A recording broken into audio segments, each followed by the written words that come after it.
queria saber alguns pontos. Primeiro, você acha que essa proposta, e para quem não pegou, O governo... é o IR de 5 mil? O governo quer isentar, foi proposta de campanha do presidente Lula, de isentar quem ganha até 5 mil de imposto de renda.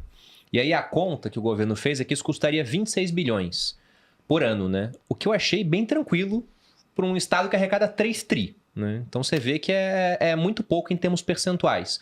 Só que, pela lei de responsabilidade fiscal, você não pode abrir mão dessa receita sem compensá-la de outra forma, já que não cortou gasto. E aí a compensação viria através da taxação de quem ganha mais de 50 mil reais por mês. Ou seja, se você ganha 600 mil no ano, você vai pagar nada de imposto.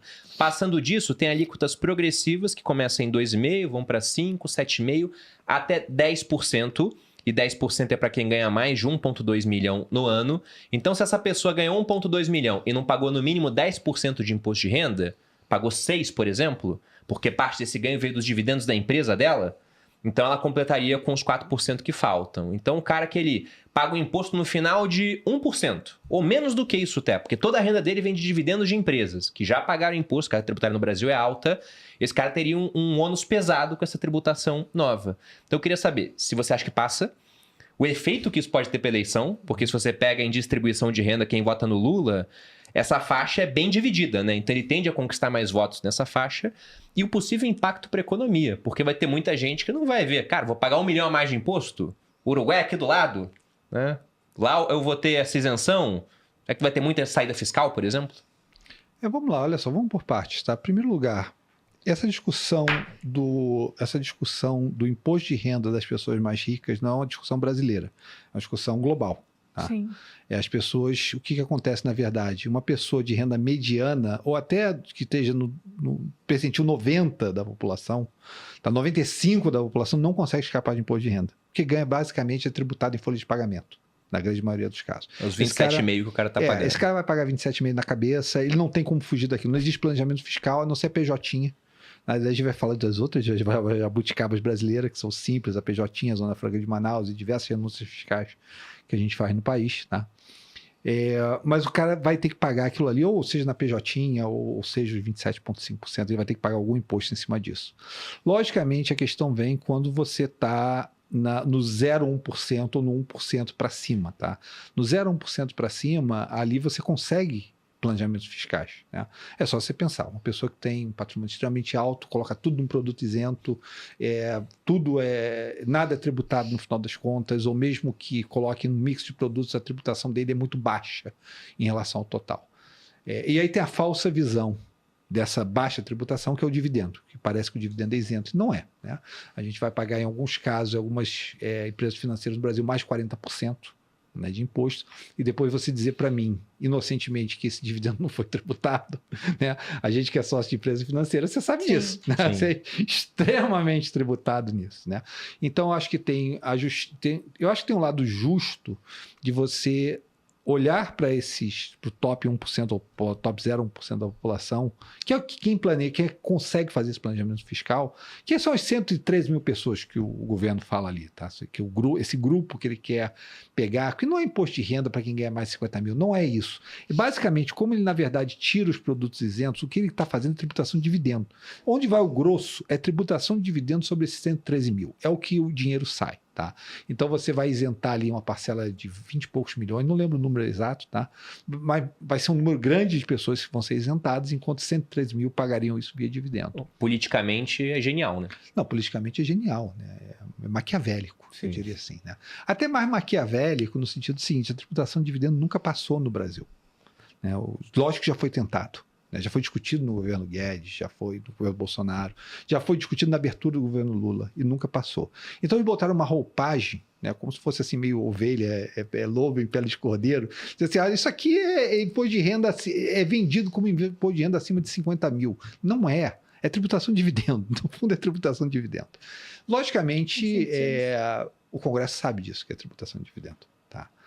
E é tributação de dividendo em cima de uma carga tributária que já é muito alto para essas pessoas. É basicamente sócio de empresa que vai pagar isso, que já paga na pessoa jurídica alguma coisa aí, de 30 alto a 40 alto, tá? Alguma coisa nessa natureza.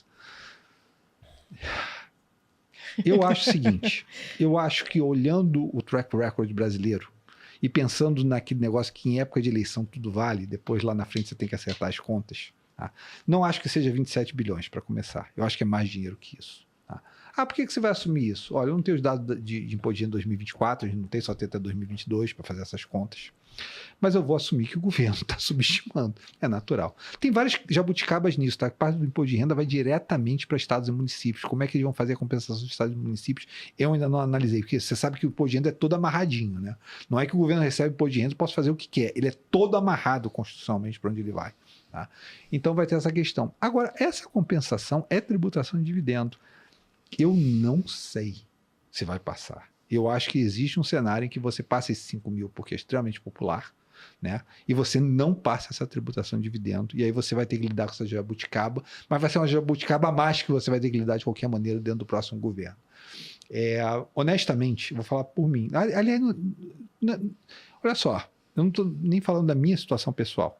Não é por isso. Embora eu sempre vote com o meu bolso também. Acho que todo mundo vota com o bolso. Eu não vou ser inocente aqui e dizer que eu não voto com o meu bolso. Tá? Sou honesto intelectualmente.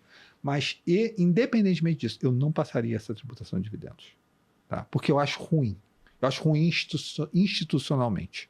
Eu acho que você tributar o trabalho, que o dividendo é o trabalho, né? Você tributar mais o trabalho, principalmente de pessoas que tomam risco e geram valor para o país, porque os sócios de empresa, basicamente, são tomadores de risco, que empregam milhares e milhões de pessoas e são a força motriz para a gente tirar esse 0% de produtividade. Você vai taxar esse cara, entendeu? Mas, em vez de fazer o seu soul searching pelos seus 27 bilhões, que eu acho que deve ser uns 50, 70, mas você não vai fazer a sua busca por esse valor dentro do orçamento brasileiro, entendeu? Tem várias coisas, tem várias jabuticabas aqui dentro desse orçamento. Entendeu? Até hoje a gente faz uma Zona Franca de Manaus que tudo junto não custa menos do que 50 bilhões. E por que a gente faz isso pela eternidade? Pela eternidade. Você já foi a Manaus? Já morei em Manaus. Já morou em Manaus? Você conhece Manaus, tá? Sim. Manaus é uma realidade de várias cidades brasileiras, tá? A maioria das cidades brasileiras, quando você sai ali do Rio, São Paulo, do eixo principal, são... Tirando um centro mais ou menos organizado, são imensas favelas ao redor, Sim. sem saneamento, sem estrutura básica. Isso é Manaus. Manaus é uma cidade que o centro histórico está extremamente mal conservado. Tá? Uma cidade que eu gosto muito. Acho legal. Gosto de ir na floresta ali, naquela região toda. Mas o centro é mal conservado e ao redor é uma imensa favela. Nada particular de Manaus. Tá? Grande parte do Brasil é isso, se você for no norte e nordeste. Mas é isso que a gente conseguiu gerar, financiando isso pela eternidade da Zona Franca de Manaus. E você tem que levar e trazer essa mercadoria para o Rio, tá? Num transporte caro. Se você botar todo o custo junto, deve passar de 100 bilhões. Né? Não estou falando só renúncia fiscal, o custo que isso tem para a economia como um todo. Eu fazia isso numa região que você jamais faria isso. Você nunca faria uma fábrica em Manaus, pelo amor de Deus. A gente tem nem estrada para chegar lá. Não tem estrada. Você tem que sair para o Rio. Você não faria isso. Então, acho que tem várias jabuticabas brasileiras que têm que ser vistas do ponto de vista que seja justo para o empreendedor brasileiro. Você tributar dividendo que já é pago, né? O imposto na pessoa jurídica e é da pessoa que pode mudar o Brasil, que é a única pessoa que trabalha com risco no Brasil, porque, tipo assim, é fácil você ver as pessoas que deram certo, né? E dizer assim, pô, mas esse cara aqui, olha quanto aqui, esse cara é dono do banco tal, olha quanto é que ele tira de dividendo. Esse é um exemplo de um cara que deu certo, a maioria deu errado, tomou o risco e deu errado. Entendeu? Você não pode ter um bias de olhar as pessoas que deram certo e invejá-las ou dizer que é injusto aquilo que elas têm. Elas fizeram aquilo em grande parte tomando riscos desproporcionais, riscos que a maioria das pessoas não podem nem pensar em conviver. Uma coisa é você trabalhar e receber um cheque no final do mês.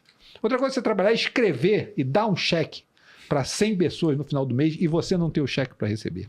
As pessoas não conseguem não conseguem imaginar o que é esse estresse de você ser o empreendedor. E é do empreendedor que você precisa. É do cara que pode falir. E é do cara que vai dar certo. Quando o cara dá certo, você quer tributar ele 2 vezes? Eu não acho que a gente vai mudar o Brasil assim. Pode ser que esse seja o outcome, mas eu acho que não vai mudar o Brasil assim. Eu acho que não passa nas 2 casas do jeito que está. Mas eu posso estar redondamente errado com relação a isso. Já vejo no futuro essa tiradinha assim. O Rui falou que não ia passar. Pode passar.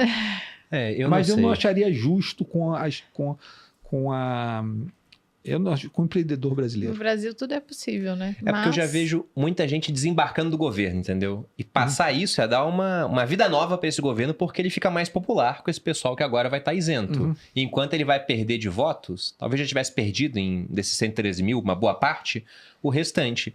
Mas a minha questão é se realmente a gente vai conseguir arrecadar a ponto de compensar. Não vai. Ou se vai ter um efeito deletério até. Porque, por exemplo, a gente tem vai embora, né? Exato, a gente tem a Portfel aqui no grupo, que é uma consultoria, para quem quiser inclusive conhecer, vou deixar um link aqui na descrição.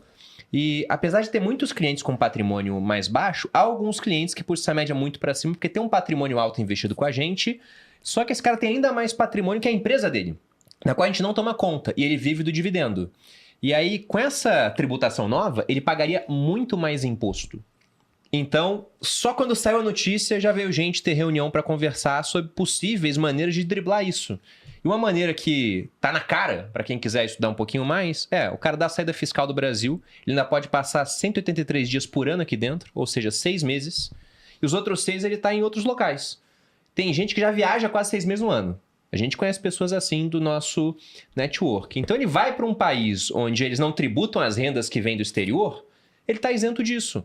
Porque, por exemplo, essa tributação não é na hora. Ela vai vir na declaração, e quem faz declaração é quem é residente fiscal aqui. E aí vai ver, você não pagou o mínimo de imposto aqui, não bateu os 10%, então você agora vai ter que pagar. Se o cara já não declara mais aqui, ele não tem que pagar. Mas ele quer tirar na fonte. Não, ele está na fonte que ele quer tirar? Na fonte que ele quer, lógico. Se for na fonte, aí é outra linha. Acabou de escutar o que você falou e já está na fonte, mano. Ainda tem isso? Está assistindo os sócios. Porque na declaração, o cara para de fazer declaração, pô. Bom, vamos ver o que vai acontecer. Eu acho que, meu pai falava, Rui, tudo que o dinheiro paga é barato. Tá? E é verdade. Depois você viver um certo... Não estou falando aqui que dinheiro é irrelevante. Antes de dizer que dinheiro é relevante, melhor você ganhar bastante dinheiro na vida. É para você poder questionar isso. Mas a verdade é que o dinheiro paga barato. Mas as instituições perdidas, elas não voltam. E você criar uma instituição, cada vez mais você taxa o trabalho e taxa a tomada de risco, você não vai mudar o país dessa maneira. Mas de jeito nenhum. Né? Os Estados Unidos são o que são porque você não tem a cultura da inveja, né, do que deu certo, e você pode falir. É normal nos Estados Unidos você falir, não é um crime você falir. Né? Então você vai tentar, às vezes vai dar certo, às vezes não vai dar certo, mas essa é a cabeça que eu acho que o brasileiro se mira muito na sociedade norte-americana. Tá? Eu passei muito tempo em Londres, eu recebia diversos investidores do mundo inteiro, diversas regiões do mundo. Né? O argentino ia apresentar para você como francês. Né? Eu tenho minha empresa aqui, faço-me o favor de investir comigo, e é uma burocracia enorme. O brasileiro apresentou sempre como americano. Eu estou tomando risco, eu quero tomar esse risco. Eu quero fazer esse negócio crescer. A gente mira muito a sociedade brasileira, embora a gente nem perceba, né? Mas a ideia da Faria Lima, a ideia do mercado financeiro é muito mirada no mercado financeiro norte-americano.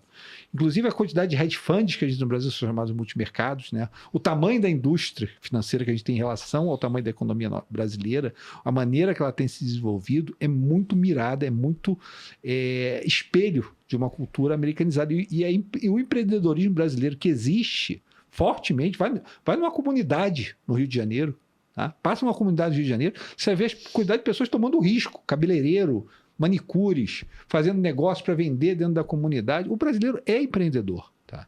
Só que você precisa dar o crédito a esse cara. Tributar dividendo depois que já foi tributado na pessoa jurídica, você não vai dar essa ideia. Você não vai mudar o país dessa maneira. Pô, se for na fonte é pior ainda, porque o cara vai ter que botar uma alíquota para te devolver depois. Um ano depois.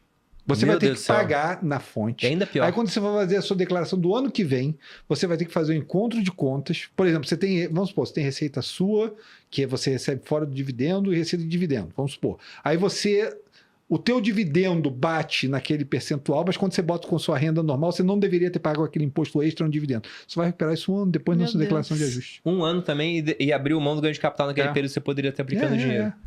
É horrível. Que delicinha, não? Tipo assim, é difícil. Mas, Bruno e Malu, o que a gente tem que mudar no país, cara, são instituições. Enquanto a gente não sentar... Sim. A minha maior esperança, cara, eu esperava que a gente fosse mais rico hoje do que a gente é, tá? Porque eu vivo com essa renda per capita mediana do Brasil de $10.000. Esse número mágico me acompanha desde a minha carreira inteira. É meio 8 mil, às vezes é meio 12, né? Essa média de $10.000 de renda per capita do brasileiro, ela me acompanha quase a minha carreira inteira. A gente não tá ficando mais rico. Que são quantos anos? Cara, eu tô há uns 30 anos aí, mas eu comecei a perceber isso com mais vigor em 2012, que eu realmente comecei a... Foi quando eu voltei a empreender no Brasil, a ter negócio no Brasil, né? Eu morava fora. E dali para cá eu comecei a olhar mais perto a renda per capita brasileira. Esse número de 10 mil persegue desde então, né? Na verdade, a gente teve um pico em 2014, aí a gente desabou e só voltou ao mesmo nível em 2022. Né? A renda per capita brasileira passou 10 anos praticamente parada. Né? A gente não tem... Só para você ter uma ideia, o Brasil cresceu na última década 8% acumulado. Os Estados Unidos deve ter crescido perto de 30%, aí, vou chutar aqui. Mas é um número não muito longe disso, tá? Deve ser entre 25 e 35, vai. Bom, isso para quem está assistindo, como a população não está mudando muito nesse período, quer dizer que o PIB em dólar não está crescendo. Não. A gente está ficando muito mais pobre em relação ao mundo. O americano mediano hoje, o americano médio, a renda per capita média americana é $70.000. A nossa é 10. Ele é 7 vezes mais rico que a gente. 7 vezes. O que quer dizer que se você sair daqui com o seu patrimônio e for para Miami, você vai se sentir extremamente pobre. Vai para lá que você vai ver o quão pobre você vai se sentir. Tá bom? E se a gente ficando mais rico, a minha esperança é que as instituições... Você quer fazer a pessoa, por exemplo, meio ambiente. Você quer fazer a pessoa se preocupar com o meio ambiente? Qual é a principal coisa, a principal medida para a pessoa se preocupar com o meio ambiente? Renda per capita. Você fica mais rico, você se preocupa com o meio ambiente. Sim. Conforme você fica mais rico, você dá mais valor às instituições, porque as instituições, na verdade, você entende que elas proporcionam o país para frente e você vai se preocupar mais com as instituições. Sabe quando bateu na minha tela esse imposto de renda de 10% do dividendo? Eu olhei assim para a janela do meu escritório lá no Rio e eu pensei assim, pô, se pelo menos eu tivesse segurança... Foi a primeira coisa que eu pensei, porque eu disse assim, cara, eu olhei assim, cara, se eu, pelo menos eu tivesse, porque você vê a situação, a gente tem uma tributação no Brasil de país europeu, de primeiro mundo em relação ao PIB, e eu não consigo sair, eu vivo numa bolha no Rio de Janeiro, né? Eu não consigo sair daquela bolha porque eu tenho medo de segurança, eu não consigo sair do meu prédio na Faria Lima, aqui nem na JK, porque eu tenho medo de andar na rua. Se me desse só a instituição da segurança, eu pagava até 20%. E daí que eu pago, mas me dá a instituição da segurança. Entendeu? Então a gente tem que pensar as pessoas. Eu falei de violência porque é uma instituição que as pessoas não mencionam muito. As pessoas falam muito do fiscal brasileiro, falam da corrupção, falam de diversas coisas, mudança de regra no meio do caminho, mas elas não falam da violência. E a violência é um dos principais detratores de PIB do Brasil. Você não faz nada se você se preocupar com como é que você está sendo indicado, se você vai voltar vivo. Sim. Não existe maneira disso acontecer. Tá? Então, minha esperança é que a gente, ficando um pouco mais ricos, os políticos ficassem um pouco menos gananciosos e as instituições ficassem um pouco melhor. Porque depois de um certo nível de dinheiro, eu não sei nem o que esses caras fazem com o dinheiro. Eu não sei nem o que se faz. Em algum momento, você tem que ter a sensação que você quer fazer a sociedade melhor. Em algum momento, isso tem que acontecer. Uhum. Bom, é isso, né, Bolden? Não ficamos muito esperançosos, na verdade, viu, Rui? Você falou que é otimista, não sei o quê, mas, né? Vamos continuar aí no mesmo lugar. Você me perguntar, em primeiro lugar, por que eu moro no Brasil? Por que eu voltei? Você mora no Rio de Janeiro? É uma pergunta que eu faria. Eu diria o seguinte, Tem várias coisas no Brasil que você toma por certo, take for granted, né, que você não percebe. Sabe qual é os maiores medos que eu tinha no Reino Unido? Tem uma vez que teve uma nevasca enorme, né, e eu pensava assim, será que vai chegar comida para mim aqui? Porque a gente é importador de comida. Sim. Né? Eu acho que o Xi Jinping, o principal problema que ele tem, que ele acorda todo dia de manhã, é o seguinte, cara, se não chegar esses navios de soja aqui, se não chegar esses insumos aqui... Fecharem Malaca, ferrou. Eu não tenho petróleo, não tenho nada, entendeu? Existem riscos, logicamente, de você... Eu me sentia muito pobre na Europa. Pobre não no sentido financeiro da palavra, mas pobre no sentido de que eu via riscos óbvios ali, em que eu disse assim, cara, putz... E outra coisa, as oportunidades fora do Brasil, as pessoas dizem assim, eu vou pro Brasil, fora do Brasil, que as oportunidades são imensas. Não, aqui o Brasil é cheio de oportunidades. Vai tenta. As oportunidades aqui são imensas, logicamente, infelizmente, para quem consegue acesso a capital e acesso à educação. Sim. Mas as necessidades são tão grandes que as oportunidades são imensas. Na Europa, é tudo travado, entendeu? Você tenta desenvolver um negócio, primeiro já existe algum negócio bom semelhante, segundo a estrutura é inteiramente travada contra você em termos de desenvolvimento. Basta dizer que a Europa não conseguiu. Fora as coisas que já existiam no passado, como é o caso da ASML, que faz as máquinas de litografia, ela não conseguiu desenvolver nada no mundo da indústria de tecnologia. Não tem tecnologia na Europa. A SAP, a SAP é coisa de COBOL. O software original era COBOL da década de 80. Entendeu? Não tem nada novo sendo criado sob o sol na Europa. Nos Estados Unidos, você senta, cria uma NVIDIA da vida. Mas olha só, para criar uma NVIDIA da vida, você tem que entender o seguinte, tá? Você foi tratado nas melhores universidades dos Estados Unidos, tá? Você teve acesso a esse capital, você está numa elite, numa sociedade que a renda se concentra cada vez mais no topo e você é parte de uma elite. Se você conseguir ser parte dessa elite, parabéns, vai lá e tenta a sua sorte. Você muito dificilmente vai conseguir a mobilidade de baixo para cima saindo daqui para os Estados Unidos. Logicamente, a níveis muito baixos de renda, você vai ver melhor lá do que aqui, porque você vai ter pelo menos a segurança. Mas não se iluda que você vai chegar lá fora e você vai vai set the world on fire. Você vai jogar vai acontecer lá fora. A sua chance aqui dentro é muito maior. Muito maior. Não subestime isso.